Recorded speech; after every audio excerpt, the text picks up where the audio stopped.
Yo, what's up, everybody? This your boy Blizm, man. I just want to talk to you guys real quick about something that's kind of been on my mind. Basically, this is like a quick vlog, and I'm trying to give you guys a little bit of insight on the Grammy voting process. This is my second year, basically, and when I'm doing it, the first time that I did it, I got involved with it actually simply because a lot of people had a lot to say the year that Macklemore won the Grammy. I just saw a lot of people talking about it, and I was like, man, I kind of, and to be honest with you, before I really started looking into it myself, I kind of sort of thinking the same way. I've been in the music industry for a long time. I knew how the Grammys was voted on, but what I didn't know was how they selected those people. What were the qualifications? How did you apply? Anything like that. So I found out for myself. I Googled Grammys, who votes on the Grammys. Very easy. Anybody can do that. When I found my answer, it was the Recording Academy, the National Academy of Recording Arts and Sciences, to be exact. So I looked at the qualifications. I realized that, I'm actually qualified if all this is true. I looked at it, I read it, I said, well, I've done that, and that. No, I've done that, and check. And so I looked at it. I said, well, let me see if there's any kind of fees or anything, or is there some reason why someone like me with my qualifications would not be admitted if I applied. The fee basically the fee that they charge you, it's an annual membership. It's very, very small.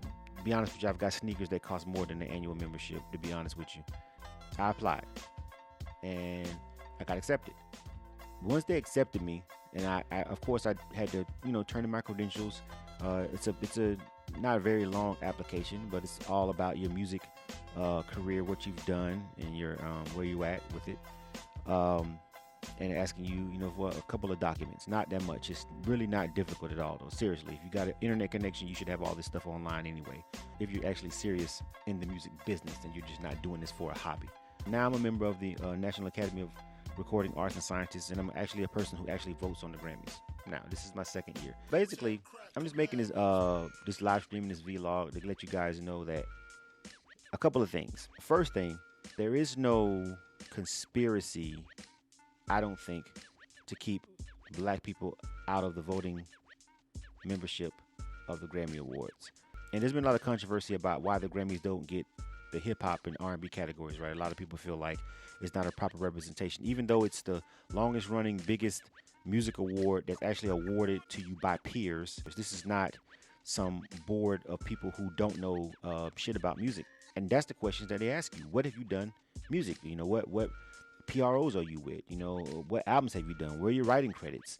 What are you professionally doing right now in the industry, in the music industries? The second thing, again, I found that there was no sinister plot to keep black people from voting in the Grammys or being a part of the National Academy of Recording Arts and Sciences. There's not somebody sitting, back there like, I'm just not gonna ask this. I'm not gonna let this guy in because he's an MC or he's it's based on what, or he's black or whatever. It's based on what you've done, what you've accomplished. What I learned was I went to a couple of the meetings, because once you become a part of the academy, you can go to some of the exclusive meetings that they have, industry mixers and stuff that's just exclusive to voting members. And it's a lot of people, a lot of influential people in the music business, not your homie, not DJ whoever, you know what I'm saying, in the club, whatever. We're talking about people who actually, do some moving and shaking in the industry. Not that DJs don't, but I'm talking about the other part, the actual business part, that you meet at these meetings. I can honestly tell you with a straight face that the reason why I hadn't been a member of the Grammys or a member of this organization was because I didn't apply. Based on everything that I turned in, I probably could have been a voting member about 6 years ago, at least. That's probably at the point where I accomplished everything that it required of me. Now, again, if you are a serious artist and musician and you're actually in the business of music, because you're going to need some qualifications, you're going to need some paperwork, you're going to need to turn some things in. If you're just running around saying you're the hottest rapper out, but you don't even know what ASCAP is, then no, you're not going to get in. If all you got is a couple of CDs on Dat Piff and live mixtapes, no, you're not getting in on that. This is for people who are in the music industry, in the music business, and who are serious. I know people that are black, that are in hip hop, and that are in R&B, that are more qualified than I was, and they're not a part of it. And it's not because no one stop them. They just didn't apply. And all it took me was a Google search to find it and filling out an application, which maybe took me 30 minutes max and $100. Again, the price of a pair of my sneakers. And I'm influencing pretty much the biggest award show in music. Now, whether you want to agree with the validity of the Grammys, you cannot deny it's the biggest and most prestigious award in music. This is the reason why there is a misrepresentation of us in the urban music in the Grammy Awards. It's because we're not doing it. It's not because they don't want us to. I've met several members from the Atlanta chapter and beyond of the Grammy organization that are not happy with the fact that there is not enough people representing urban music that actually create urban music and actually in urban music and actually doing it daily. They don't want us to say the Grammys got it wrong. The problem is it's a voting process, and if you're not a member of the Recording Academy, you can't vote. Well, guess what? If the people who are a member of the Recording Academy that are voting or happen to be 50-something-year-old white guys, Macklemore may be the tightest joint that they heard. You have to understand, it's made up. The decisions are made up of the pool. If we're not voting, if we're not a part of the process, we just can't complain. We just can't complain. And there is, from everything that I've done since I've been a part of the Recording Academy, there is no sinister plot to stop people from urban music, black people, whatever you want to call it, from being a part of the Recording Academy. Apply, be qualified, you're in. I'm in. I'm not a superstar. Google my name, Blizm, of course, if you don't know who I am, Blizm. You can put that in any Google search and see basically essentially who I am, you know, and what I've done. But it's not that difficult. It just took some time. It just took a couple of bucks, and that's just something that people don't want to do. Whether black people or people in urban music, they don't want to do it for whatever reason. I don't know. They didn't come searching for me. They're not in the club looking for us. You know what I'm saying? That's not what they're gonna do. You know, but if you come looking and you find out and answer their questions about yourself and apply, then maybe we can even this thing out, and maybe the most prestigious award in music in the voting process, and it can actually be a real representation of people that's in urban music. I'm going to go ahead and show you a couple of things. First of all, I want to show you guys the ballot. So basically, you've got these basic fields. If you look at it, you've got record of the year, album of the year, song of the year. You know what I'm saying? And then you've got specialized fields. So basically, if you hold up again, if you look at each one, you've got album of the year or whatever. What this is, album of the year, and then you've got these little slots right here that come across. And so basically, those are for numbers. You know what I'm saying? Those are for the numbers that you actually fill out for the song that you feel is the best one. So you got 1, 2, 3, 4, 5 for each category, and you fill out your 5, and you get 2 ballots for the Grammys. You get the first ballot, which is this one right here, and it's the filter. It's kind of like a filter process to filter out who actually goes on to the actual end final round. You know what I'm saying? Which comes out in December. You have to fill this round out first, and this has a massive amount of music, bro. Like it's so much music, like, and you have to pick 5 for record of the year, album of the year, song of the year, best new artist, and then after that you have to pick in your specialized fields. If you look at the fields, you've got let me see, let's go this over, rap, and you've got R&B. You see those right there? And you see how each one, see how they're broken down into different ones. You know what I'm saying? If you can see that, it's broken down, right? R&B performance, you see that? R&B song, rap album, right? So those are all the different categories. Now, if you look at it, you've got a category for rock, right? You've got a category for alternative, country, jazz. On the back, you've got gospel, Latin, American roots, reggae, children's, spoken word, comedy, musical, theater, music for visual media, composing, arranging, production, non-classical, production surround sound, production classical, music, video, and film. And did I miss anything? I think I got everything pretty much. New age. I don't think I said new age. And in the front, pop, dance, electronic music, contemporary. So basically, there's 29 fields, right? And some fields have multiple categories in them. So you vote on different ones, like the R&B field, which is field 6, has R&B performance, traditional R&B performance, R&B song, urban contemporary album, R&B album. Now, the difference between urban contemporary and R&B album is urban contemporary is like real traditional R&B, and they separate that from like Chris Brown. You know what I'm saying? You know what I mean? Like Layla Hathaway is in something like that. Or, you know, it's like traditional R&B, like Luther Vandross kind of sounded. You know what I'm saying? Like R&B, you know, and then they got the R&B where it's kind of mixed with hip hop, got a hip hop flavor to it. So, you know, someone like Chris Brown, Tina Shea or something like that, you know what I'm saying, where it's got a hip hop element to it. And they're two separate categories. So a lot of people, I don't think, know that about the R&B category, and sometimes they get that really confused. So there's actually different ones. And in rap, you've got rap performance, rap song, rap album, and everything. But basically, you vote, you got 5 choices, and this is for the first initial round. And I'm going to show you over here. I'm going to screenshot something for you. If you're looking at this, then you see how it says field R&B 6, and at the top right here, you've got best R&B performance, and then you've got all these different songs. Look at all these songs, and some of these people you probably never heard of. You know what I'm saying? You've got best R&B performance, and that's just one field, right? 180, I think that says 180 in that one category, best R&B performance, and I've got to choose 5 out of that. You know what I'm saying?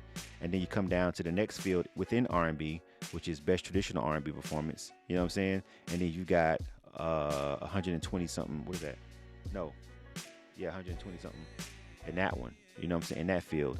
And so you've just got all these different fields, and you've got hundreds of songs, you know, 100 songs or so in each field.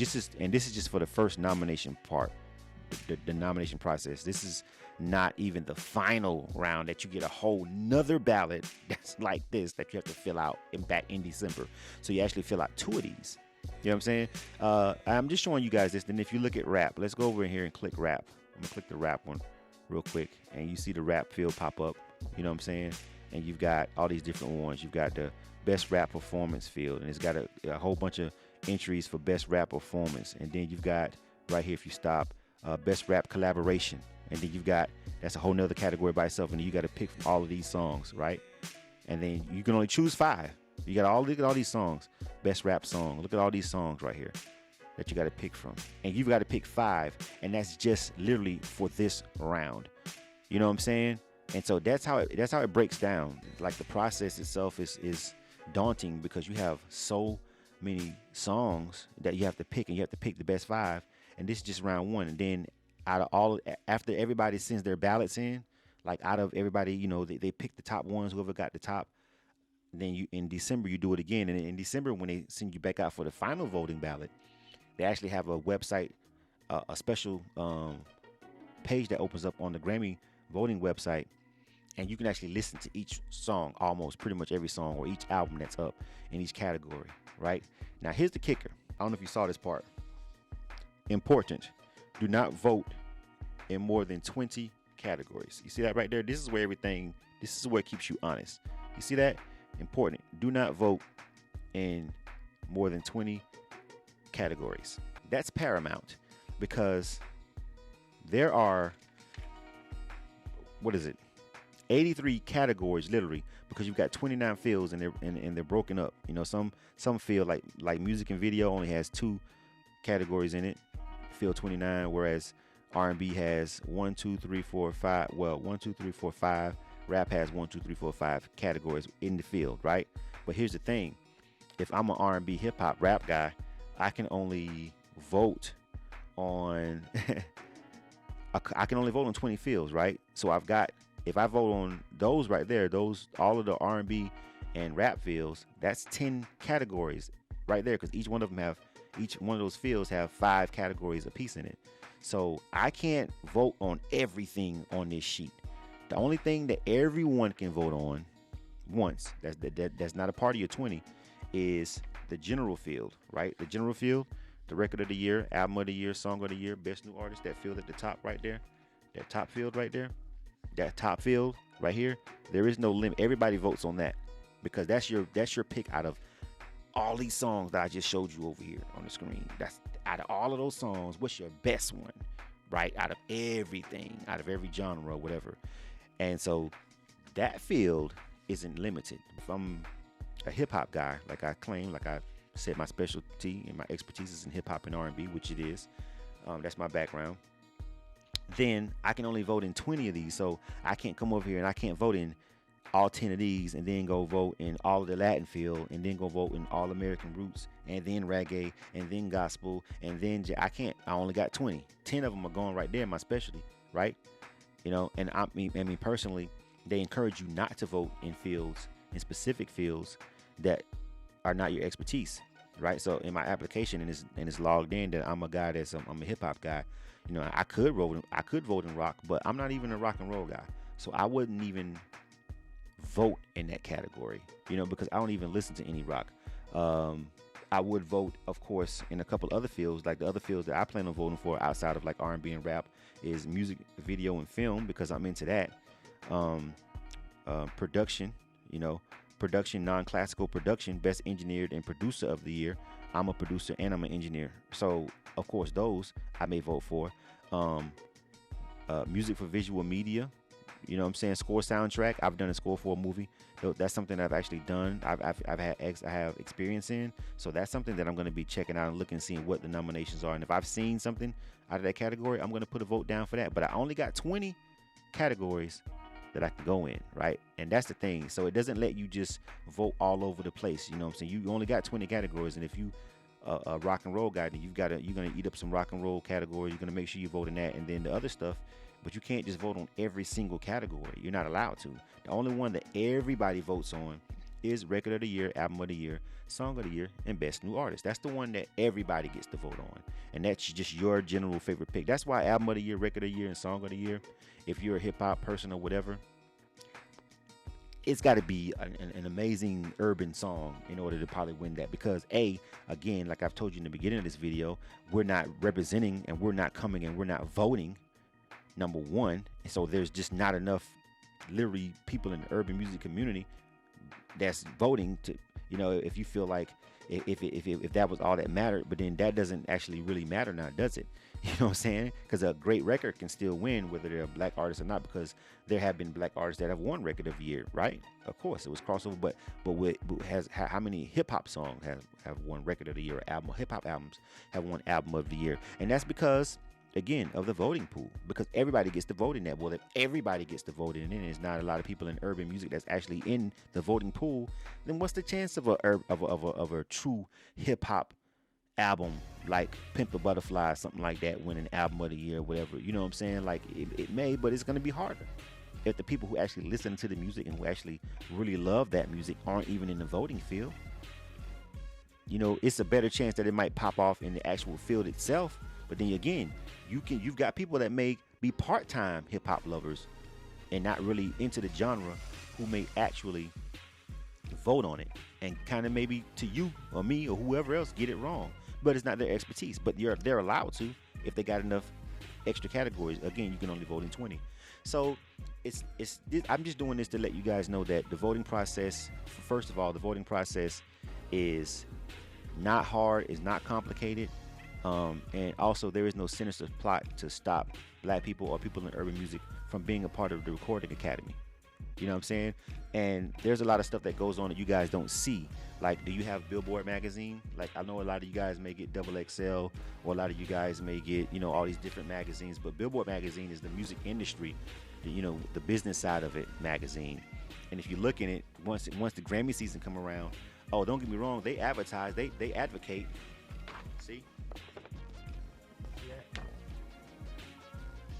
For your consideration, Drake, Nicki Minaj, Taylor Swift. These are Grammy ads inside Billboard magazine. Did you know these exist? Did you know they have these? There's a couple more in there. If you get a Billboard magazine and look in it and thumb through it, the recent issue, they give you Billboard magazine pretty much if you're a member of the Recording Academy. They're gonna make sure I get this because they want me to see who's charted. They're gonna make sure they point out how successful that this particular artist are. And this is, of course, is big major label money. This is the big budgets that can afford a whole spread in Billboard magazine. You know what I'm saying? So your average indie artist can't afford that. You know what I'm saying? But then again, I'm someone who's tied into the independent artists, and I know for a fact, I didn't get all into depth because you're not really supposed to show the ballot like that. Not really. I just scanned it. But basically, there are a lot of artists that you guys really like, that I know that the underground community, that I know the team backpackers that you guys like, that are on that ballot. The problem is, and I recognize it and I see them, and I'm going to pick a couple of those guys. Problem is, there's not enough me's voting. There's not enough me's voting for them to make it. There has to be more me's voting. There have to be more guys like me who really knows who's got that flow, who really knows bars, who really do hip hop voting in order for these guys to ever get a shot. But their names are on, they're nominated. You know what I'm saying? They're nominated. A lot of people. I don't want to point anybody's name out because I don't want to point anybody on the ballot out. You know what I'm saying? But trust me, there are guys. There's some of your favorite team backpack rappers. You know what I'm saying? And flow spitters that their name is on this roster, bro. You know what I'm saying? Problem is, there's not enough guys like me who really know who those guys are and really know their projects and really listen to their music. And I play them on K100 radio. You know what I'm saying? And there's not enough me's in the voting pool. There has to be more of me in the voting pool. If there's not enough me's in the voting pool, it doesn't matter. They're never going to make it past this particular part, let alone get into the next one in December, where you have the final vote. You know what I'm saying? The final 5. They can't get past this part. There's not enough me's. I need more me's. I need more Blizms. I need more people who are qualified, who live and breathe, who've been doing this hip hop rap shit and this R&B shit for a long time. I need you guys to join this. And we come in and we can take which is still inarguably the biggest and most prestigious music platform, music award show that's actually voted on by other musicians again. And we can actually begin to get it right. At least we can start with our own fields, with the rap and R&B fields. We can start there, and then if enough of us get in there, we can start influencing record of the year, album of the year, song of the year, best new artist easily. What I want you to take away from this really is just there has to be an accountability for us. You know what I'm saying? There has to be an accountability for us for a lot of the things that we aren't accomplishing. You know what I'm saying? There's the us factor. There's a reason why hip hop is the most bootlegged genre. You know what I'm saying? There's a lot of reasons, and we're so lackadaisical and slack on a lot of stuff, and we try to blame everybody else and who doesn't have the right to say who's nice, whatever. You know what I'm saying? These people have they've opened the door and said, look, come. If you feel like we're getting it wrong, fill out an application if you're qualified. And I know there's a whole bunch of you guys out there that are qualified that are not doing this. I know you personally. So I'm calling you out. This is my call out to you people that I know are qualified and you still haven't done it. This is my call out to you. Don't bitch. Don't complain. Don't say shit about the Grammys if you're not going to vote. That's the same way I feel about the presidency. Did you vote? Obama, shut the fuck up. You didn't even vote. Fuck your opinion. Basically, you know what I'm saying? So that's it. You know what I'm saying? I hope you guys enjoyed this little information that I gave you. You know what I'm saying? And I hope you guys to all my professionals, my music industry professionals out there, get involved with the process, bro. Like, seriously. Jesus.